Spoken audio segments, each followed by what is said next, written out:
Welcome to Outback Outdoors. Make sure you like, subscribe, and click the alert to stay up to date on all our new videos. Wyoming is a special place, and for us, a lot of times it's the start of our season here on the Split Rock, and so we have the opportunity to join in with good friends Justin and Shelly. We're gonna meet up with Q. Shelly's actually been on the show before. She's hunted with us here in Wyoming, and so she drew a tag again, and so Dustin has a tag, I have a tag. But there's a lot of special things that come with this, not just the hunting. It's more of the nostalgia and the collision of that with the history of the place we get to hunt. It's going to be a good kickoff to our season.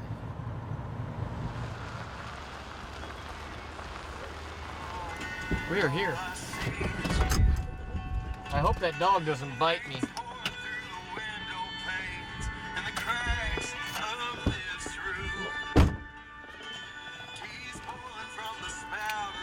If I get out and that dog comes running, I'm gonna jump right back in.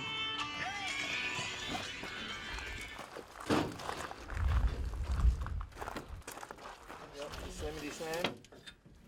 All right, here we come.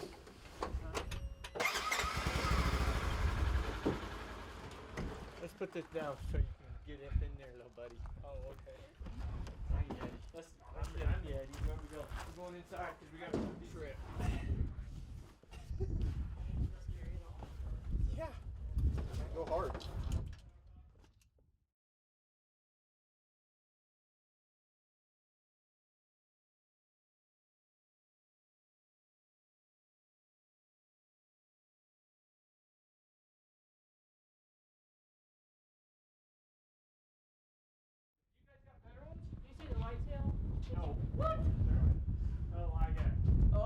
The center pivot tire is just to the right of the second tire.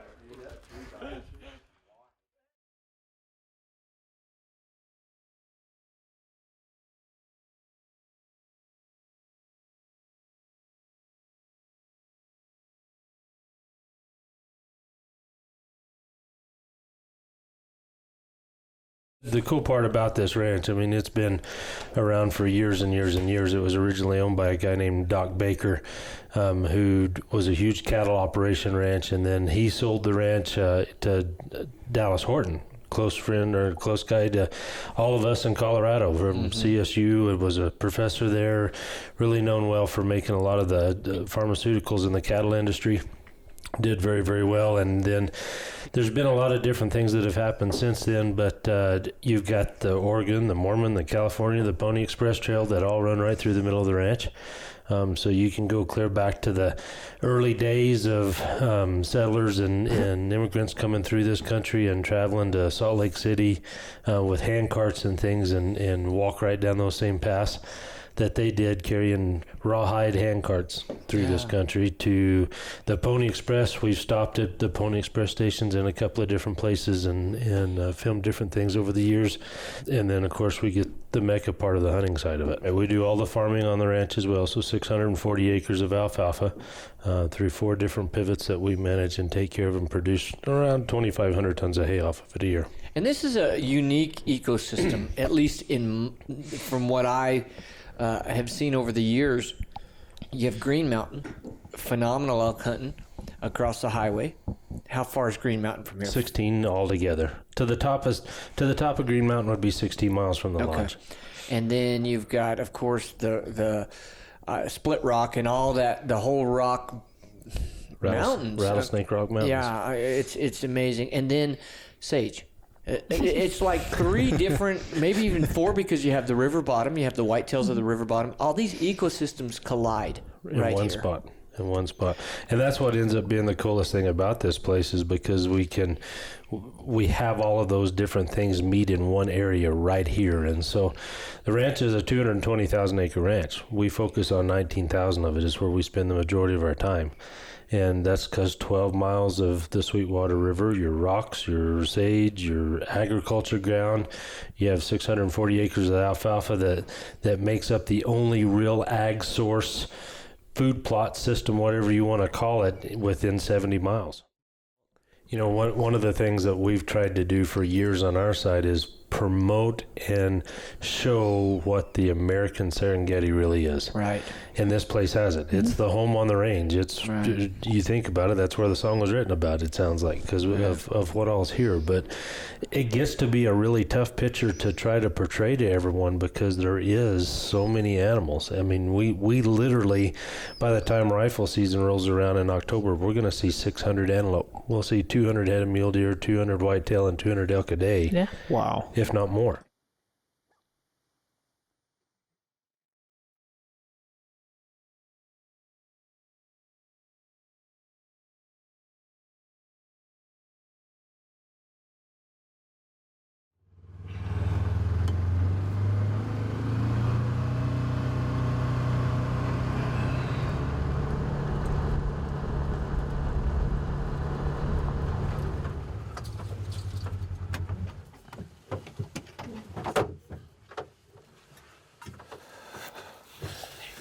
All right, let's get our stuff, go get up there, get some glass on some country, make a plan, have a chance to kill a buck.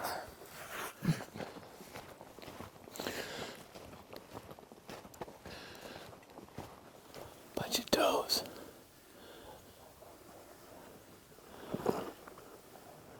Imagine, for those people who haven't been here, imagine a sagebrush high desert. Mm-hmm. In the distance, you have Green Mountain, so of course it's a mountain. Yeah. And then you come over a sagebrush, rolling hills, and all of a sudden there's a river bottom with 4 big pivots of alfalfa. It's like the motherland, right? And so what we're doing is spotting deer coming to and from either the river, if they're a lot of times the whitetails they won't go 200 yards off the pivot alfalfa, where the mule deer might go 2 miles. Right. And so what we're trying to do is on the backside of the pivot, there's rock bluffs, huge rock bluffs. So, but these are fingers coming off, and then the sage, of course, right off of the pivot wraps around these fingers of rock. You're going to find cedars, you're going to find yuccas, cactus, cottonwoods in some of the draws. So it's a collision of 3 or 4 ecosystems. Right.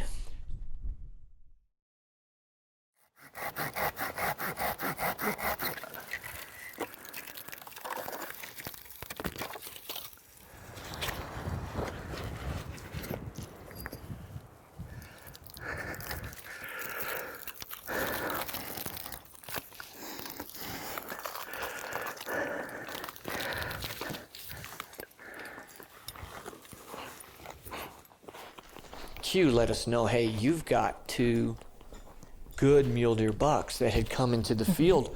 I think you guys said, didn't they come right by where we parked the truck? They did. They actually came towards the truck and kind of stood there a little bit spooked.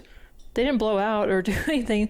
They just kind of skirted around the truck like it was in their way. Right. So then we figure out, look back, and they're on the edge of the field. And communication is extremely important, especially when you're hunting big country. And a lot of people see that where it's legal, we use 2-way radios. Sure. And a lot of it is, hey, come pick me up, whatever. But a lot of it is also, hey, you've got this situation happening. Let's go back this way. We're going to need to close the distance. I have a feeling.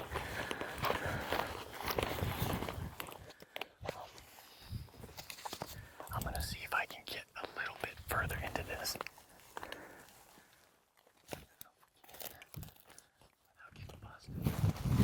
They're there. Come on.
There's one right here. Come here.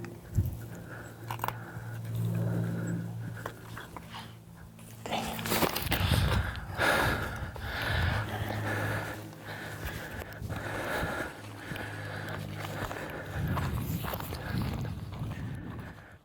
And we made a play, and it got really close. 25 yards, I could have probably shot either one of them. And unfortunately, Garrett was running camera, and he didn't have the angle. And Yeah. we do this for the adventure, for capturing the adventure, and so I didn't shoot.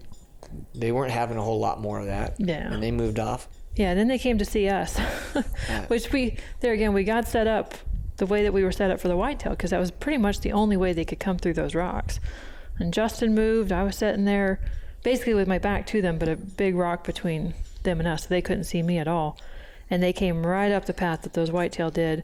And there again, I think our wind swirled, because they stopped dead in their tracks before I even got eyes on them, and turned around and got out of there. Yeah. But we determined that those were the lucky bucks of the day, because I think pretty much everybody saw them. But Oh, here comes one.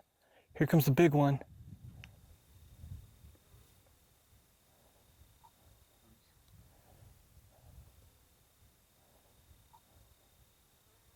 I don't see a hole in either of them.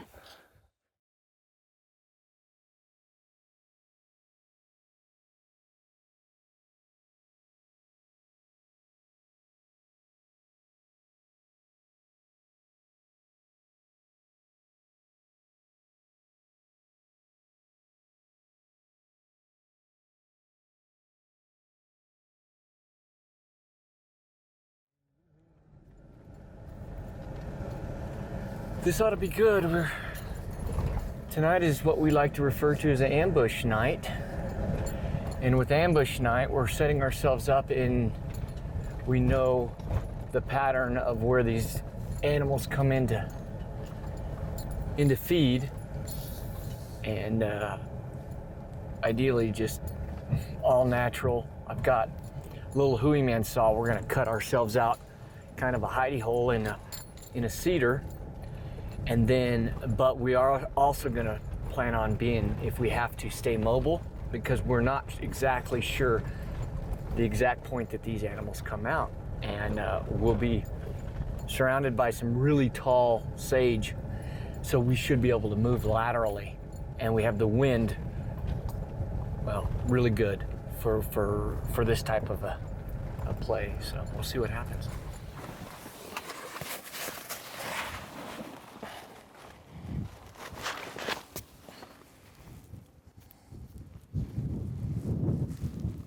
Where Garrett and I ended up getting set up, which was off of the other pivot back into the sage against the bluff, and it was a pinch point, and there was one big cedar tree, and so then the sage in this area it's probably 150 yards long by 40 yards deep, and the deer were all piled in there, And we it's like knew 6 foot tall. Yeah, and it's like 6 foot tall, and we knew that if we could get in there, those deer were going to come back that same way, and we were going to be able to ambush them. But we knew we also had the ability to stay mobile through that sage, that if we could see them far enough back coming in, we could move laterally. So we got in there, and then we realized how tall that sage was. It's And tall. It's real tall. But I really couldn't see back in there. Well, I looked at that cedar, and it was probably 20 foot tall. So I took my little hooey man saw, and I went and started creating a little path in there, and I got up to where I was about 8 foot tall, and then I cleared a few, not shooting lanes. I didn't have my bow. I wasn't going to try and shoot them out of there, but I wanted to get up there so I could see. So I get up in there, and I get, seated, and I'm kind of sitting on a branch, and it's actually pretty comfortable. I'm leaning, and I'm glassing. Here's a nice whitetail coming right at us, and I'm like, Garrett, let's go. So I scamper down. Being the small individual I am, it was pretty easy. Got down. We backed away and moved laterally.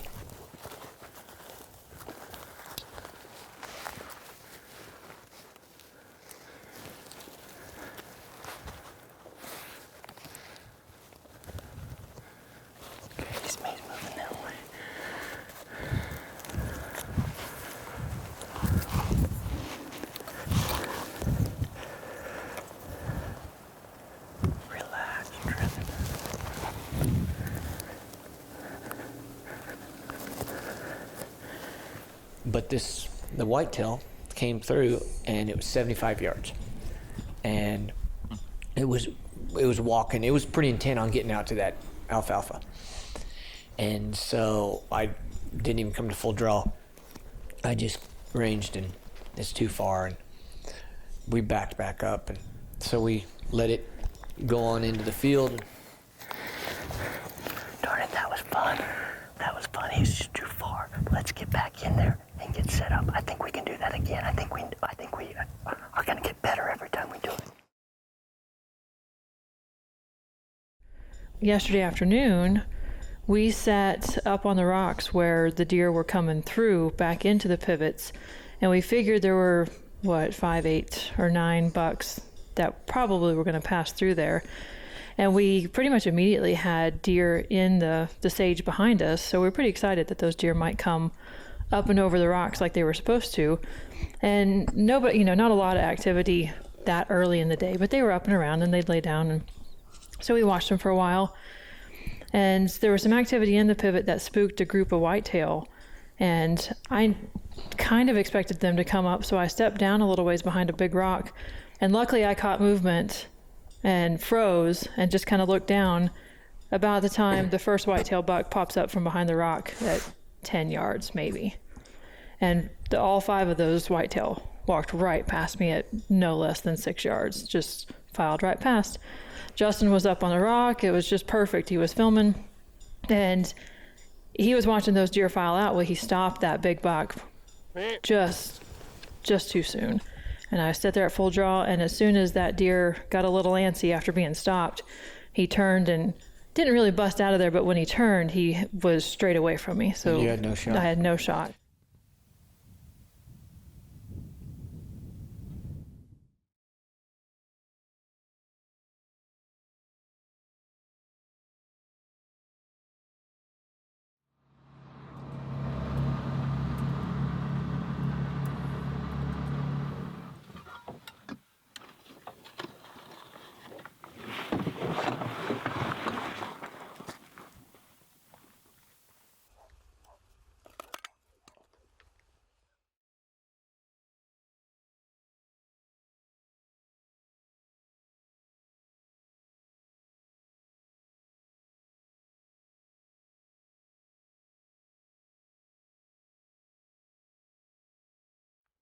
Okay.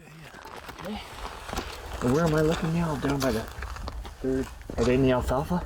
Almost. They're kind of where that island is in the middle of the river, straight out Gotcha. front. They're off to the Gotcha. left of that.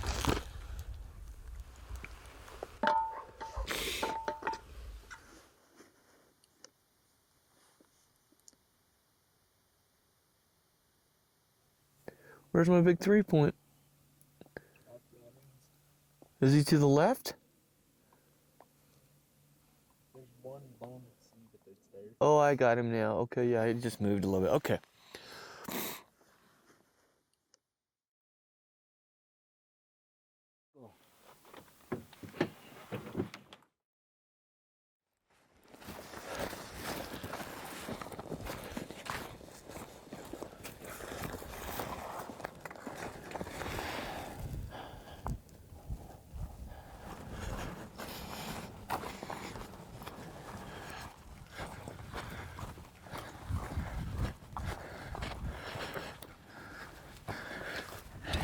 Let's just drop our packs here,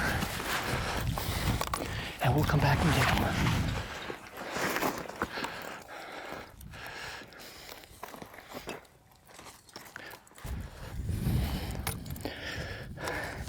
I don't know how far this buck is. He says he's just on the other side with some other deer toward the pivot.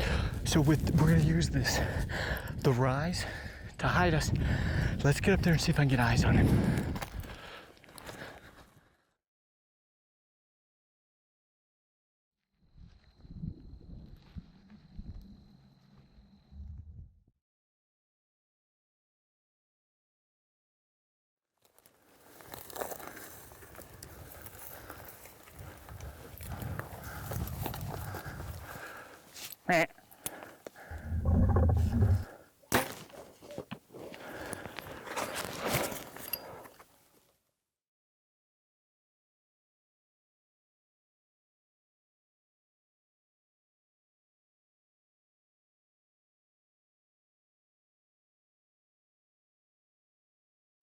Thank you. Thank you for another great adventure here on the Split Rock.